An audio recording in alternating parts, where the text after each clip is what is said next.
All right. Hey, everybody.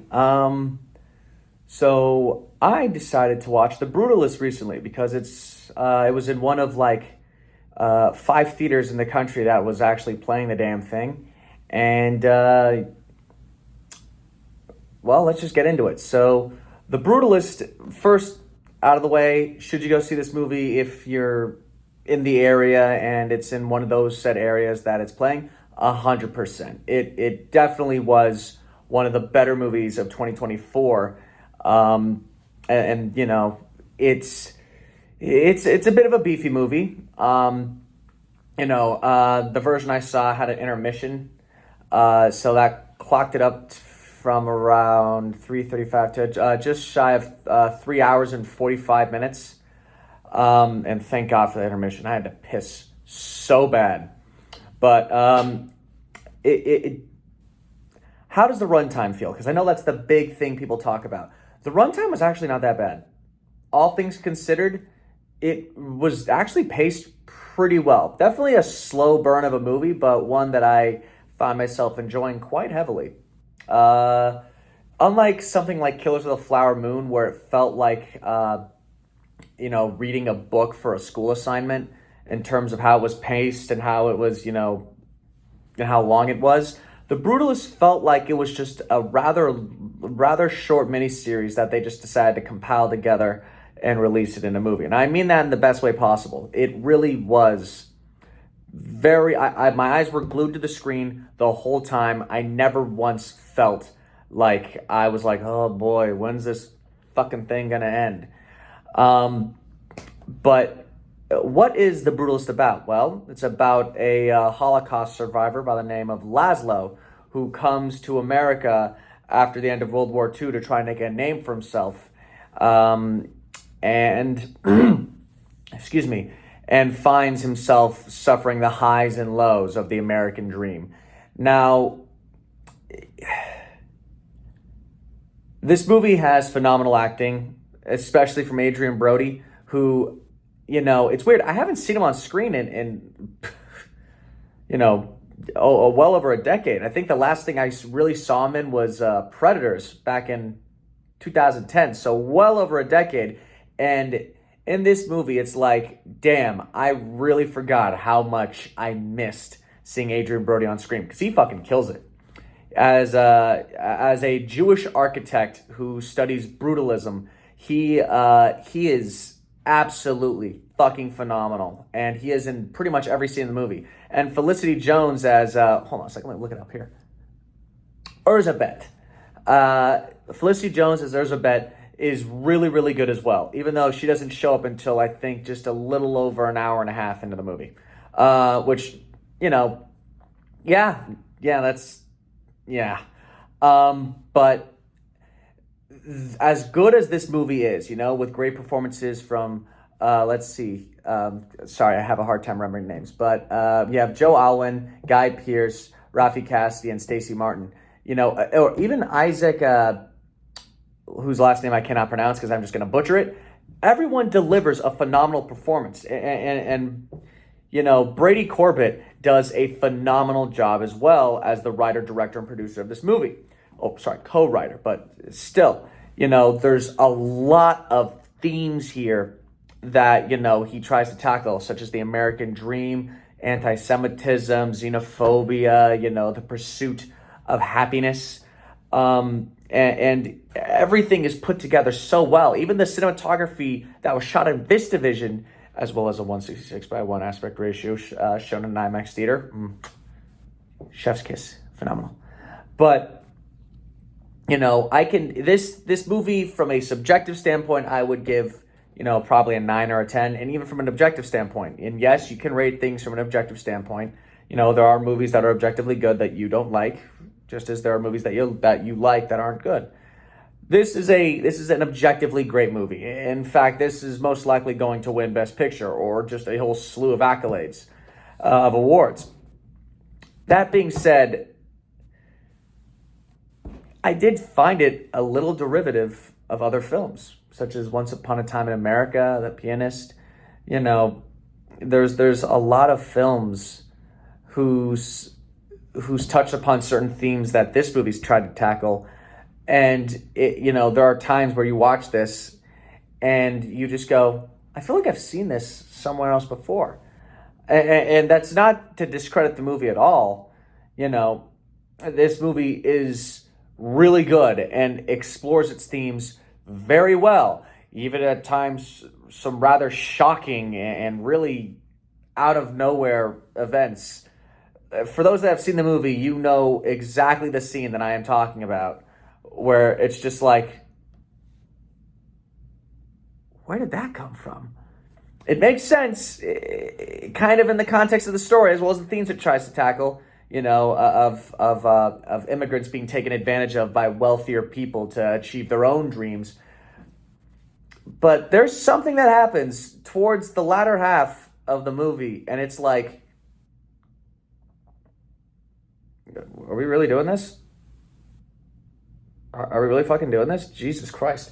All right, fuck it, let's do it. I guess, at least that was for me. A friend of mine who I saw the movie with got up and walked out, and I don't blame him. It was really just a what the fuck are you doing kind of scene.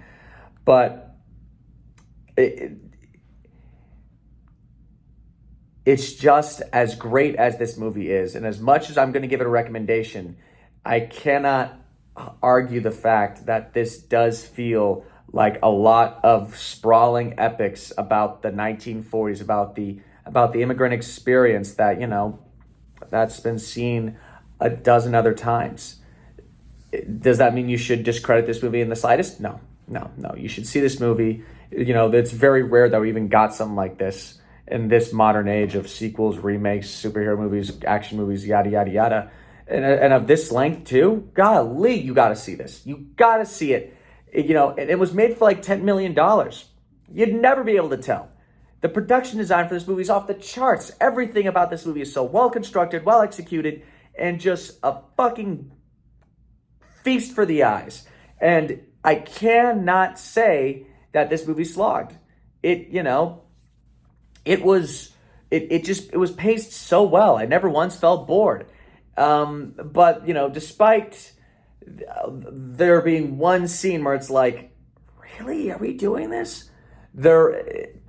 I will say this: the final 15 minutes are a little bit like, really? They were a bit unsatisfying. Certain things happen, and then they're just immediately brushed over, and we cut to the end, and it's like, really? Okay, we're not going to know what happens. There's no answers here. We're done. Okay, sure. Why not? I mean, I guess it fits in with the idea of, no repercussions or shit like that. But golly, it was. I know this is a bit all over the place in terms of how I'm trying to convey this review, and I probably should have written everything down.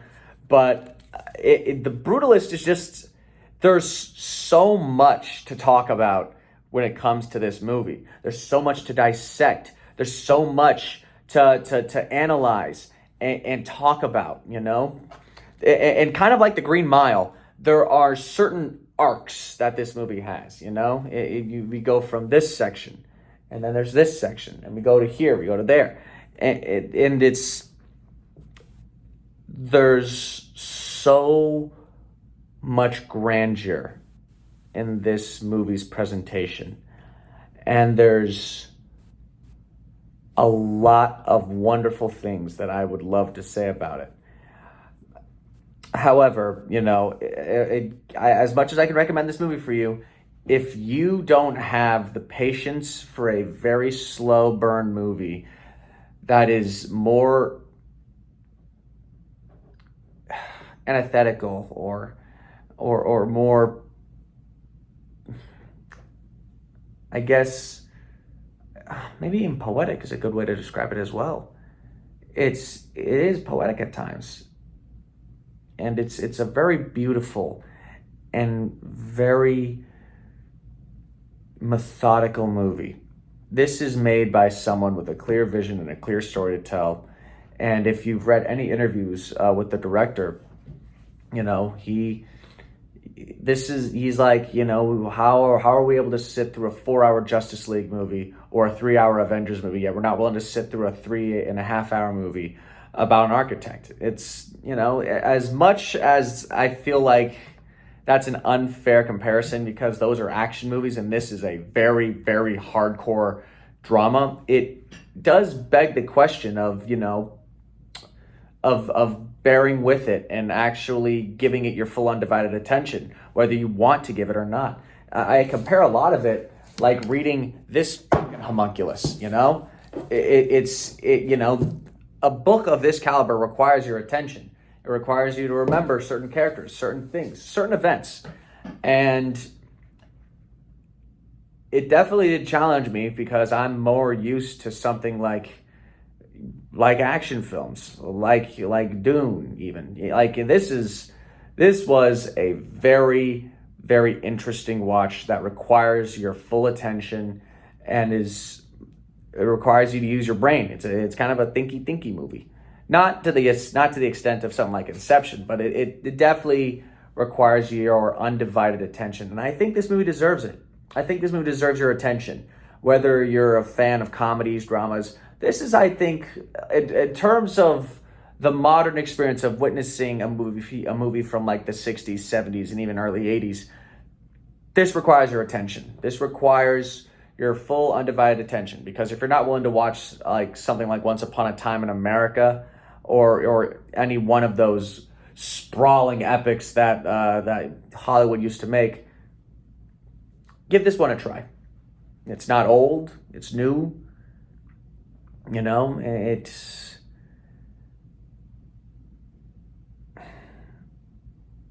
It's worth your time. It was well worth my time. I walked away with it feeling like I've learned a lot, and I feel like if I get the chance, I'd love to watch this movie again. All 3.5 hours of it, but it's an experience, It's truly a phenomenal experience with beautiful cinematography, phenomenal direction, amazing production design, solid performances, pretty good script. Like I said, there are a couple moments where you're just like, are we really fucking doing this?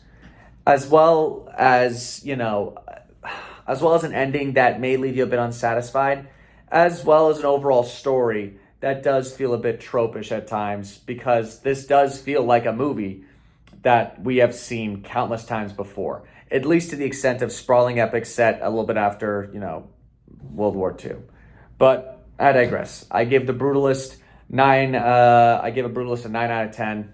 As much as I want to give it that 10 out of 10, that ending as well as the tropes just kind of pull it back. So go see The Brutalist. It is well worth your time. Sorry for just blah, blah, blah, blah, blah, blah, blah, blah, blah, yapping everyone's ears off. I've been wanting to, like I said, review more movies because, I'm a big cinephile. Oh God, that sounds dirty. And I'm going to try and, review more movies. And the fact that I was able to see The Brutalist this last minute was an absolute treat. A very, very big treat, but, a treat none the same. So go see The Brutalist. Thank you for watching. Thank you for listening. Hope you have a good rest of your day. Take care. Bye-bye.